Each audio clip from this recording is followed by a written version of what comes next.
Hey, what's going on there, TTC and YouTubers out there? This is Cowboy Legends for Life coming back at you again for another video and some stats right now today. You know, I promised I was gonna make some stats, making the argument for my man, my quarterback, and one of my favorite athletes, Dak Prescott. I told you I was going to do it. I'm doing it today, and some other stats too that you're going to be very proud of as Cowboys fans. Okay, I want to start with the fact that Dak Prescott, of course, earned Rookie of the Year. That's no cakewalk. I don't care what anybody tell you that. Then you have those Eagles fans and people who are from Giants fans as well, who said that Ezekiel should have got it, which is not true. You know what I'm saying? You know, Zeke was absolutely instrumental.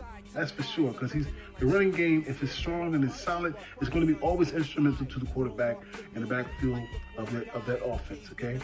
What I'm telling you is that who orchestrated that season, who truly did, was Dak Prescott and his ability to play action and everything else in that matter. Stay in the pocket when he needed to be, run out that pocket when he needed to be, and be accurate as possible. And he didn't do as good as he did this year as he did last year. He didn't. Okay, he made some mistakes. I admit that. Okay, he's got things to learn. He didn't have the same gurus he did on the sideline last year like he did Tony Romo. Tony Romo, for all intents and purposes, may be too small to play football. That's a fact. He was talented. He has a nice arm and everything. But Tony Romo was too small to play. That's a fact. Okay, but he was in Dak's ear, and he's absolutely good on what the play was, because he learned it for many years. Tony Romo became very good between his 8th and 9th season. And though he showed the talent early on, he started to make those stupid mistakes that really got him, you know, a love-hate situation with his fan base, and also a gratitude situation with his fan base, with the fan base who can't stand him, in terms of that are not Cowboy fans. But not to press on with that. But he didn't have the same guidance this season as he did last year, because Garrett was always the 3rd and 4th string quarterback. He didn't know shit. Okay, and so what did he know? All right, and we had others who were guiding him. Sanchez, for all intents and purposes himself, was also good at relaying messages to Dak Prescott, even though he wasn't good anymore in terms of the field. Man did lead his team to 2 AFC championships back to back. He did do that, you know. But I would say this, like I said, that I think that's going to change this coming season. Dak Prescott will get the better guys that he needs, and he will be remarkably much more better this coming season than he did this past season. I want to start off, like I said, he was Rookie of the Year, right? He has numerous records he set for himself as a quarterback, right? Excuse me, I have a little cold, and I've been fighting through it and everything. Like others have on the TPC, but I've been pretty good. So anyway, if I sneeze, don't laugh, because I sneeze pretty loud. Dak Prescott has the highest rated rookie quarterback in NFL history. Now, I don't think that is going to ever be broken. That's 104.9. He beat that. RG3 had it before him. I'm going to note something here. Those Eagles fans who were saying that Dak's going to be just like RG3, he's going to be in and out of here, he's going to get injured just like RG3. Now you see your quarterback fucked up with his legs. He's going to be a tough time for him. Y'all know that. I'm telling y'all got to stop acting ugly. Okay, this is why you have no fucking luck. This is why you have no fucking titles. Nothing, because you're too ugly a people to appreciate the NFL or real good football players. It's all about who you envious of, the ones who have the most, and when you have nothing. And that's what that's about. Okay, so you gotta stop that shit. Anyway, so he has that record. He also holds the record for touchdowns to interceptions. No interceptions for his first 176 games. 76 attempts, which was held by Brady at 162. You all know that. He holds that record. Okay. Another record he holds is the fewest. He has the highest ratio of touchdowns to interceptions at 500 attempts. with the fewest interceptions allowed in those 500 attempts, which is 5 or less. And he had 4 when he set that record. Okay, so that's probably never going to be broken. He also tied a rookie record for fourth quarter comebacks last year with 5. See, all that shit about Dak can't do this, he can't lead them. He tied a rookie record for fourth quarter comebacks last year with 5. All right. Plus, he led the league this year in fourth quarter comebacks, game-winning drives, with 4 this year, more than anybody else with 4. Now go you check the record, all right? And also he also has, to his credit, 9 game-winning drives. That's 9. That's 9 freaking to 2 seasons. You must be out of your fucking mind. He holds a record also for 20-plus yards to ratio to touchdown throws to 113.3, okay, in his freaking rookie year. He holds that record. That'll probably never be broken, all right? And you sit there talking about calling him a dinking and dunking. Your ass a dinking and dunking. Okay, that's what you are. You're dinking and dunking asses. No title holding motherfuckers. Okay, 9 straight games.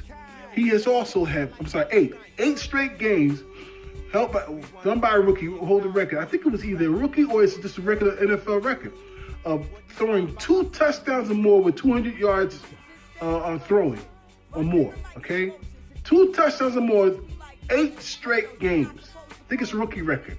He holds that record. Okay, he broke the record. He holds it now. Okay, I think he tied it maybe. Okay. Like I said, he led the NFL with 4 drives this past season. Most wins by a rookie in the season, 13. We know who held it before him was Roethlisberger. And Roethlisberger only played less games than he did, all right? And Dak didn't play the last game of the season, which could have easily been 14 because he would beat the sound stock out of the damn Eagles. Eagles are nothing to him. They can't beat him. Wentz can't beat him, okay? When y'all talk about Wentz this and Wentz that, my man Darius told me last night. He's saying that I told you about Dak Prescott and I told you about the Wentz. Well, I said to him, I told you about Prescott and I told you about Wentz. And Wentz will never be able to best Dak Prescott ever. And I'm saying ever. He will never be able to best him. He beat him this season. Yes, he did. But Dak beat him already and he beat the Eagles again once again this season. I don't care what the record says. He won. All right? Good. So, with that too, he also, let's see. And by rookie, and basically, that's pretty much those records he holds. That's a fine start in the season. Those are some magnificent records. And let me tell you something too. He's gonna have right now he's second right now to touchdown to interception ratio. He's second right now. Okay.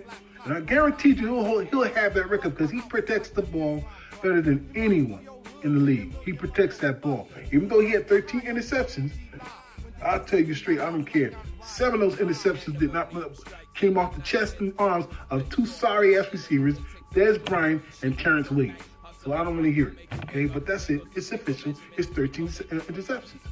The point is that even though he threw 13 interceptions, all right, he still is second with touchdown to interception ratio in the NFL history. And you know that's going to get better because he's not throwing 13 next year. You can forget that, all right? And then top it all off, something else I wanted to point out to that was, well, I'll get to that. I'll probably remember it. You know, I'm getting older and see now, so I'm struggling for this. I want to tell you also one other stats about the Dallas Cowboys organization itself in terms of TV ratings. But you know what? Once again, this year, even though they struggled with all the problems they were beset by, Roger Goodell's monkey ass, their injuries, plague injuries from both sides of the ball. Okay, no protection for Prescott, and no Ezekiel Elliott, of course, no real good strong running game. Even though they had a strong running game. They were second in the NFL in the running game, but they didn't use him. They didn't use it while Zeke was gone. Hell, they didn't win the 2 games he came back in. They didn't use him. They barely used him. Sick ass. Oh God, man. Anyway, with that also said, with all of that, the ratings for the Cowboys once again was sky high through the roof. Out of the 16 weeks, or was it 17 weeks of play, okay, of the NFL, Cowboys led first ratings in 10 of those games. 10. Of course, they weren't playing in one game until the last game of the season when they went out of it. They played the Eagles. They wasn't even rated up pretty high at all. No one wanted to watch it because it was based on nothing. But if the Cowboys were there, I guarantee you that would probably been a ratings winner again. He had second once, three times, and won 4 times. And the fourth one on one time, I mean. So they're ratings king. This is why they bring in the most money. You understand? This is why whatever you want to say, you can call them whatever. You could say that we got a fan base that's just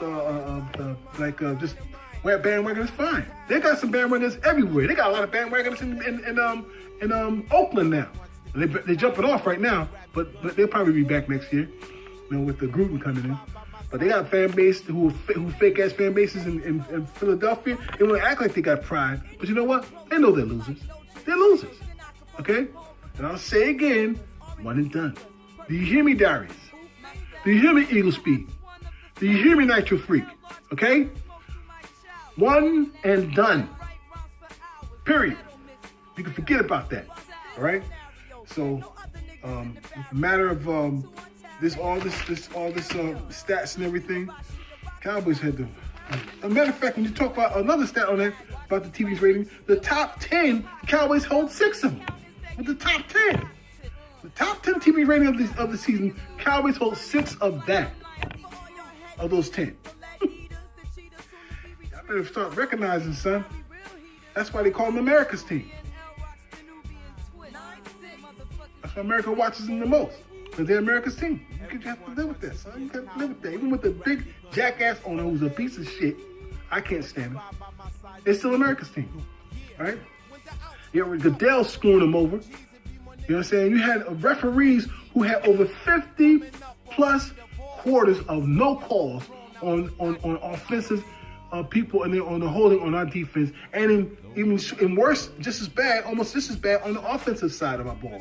Okay, no calls. From Dak being face masked about 2 or 3 times, no calls, anything. Okay, and still, we're the ratings king. 9-7 is a winning season. We have to live with that. We're out the postseason, but it's still a ratings king. That's what Dallas has always been. And that's what probably they always will be for years to come, especially when they win the Super Bowl next season.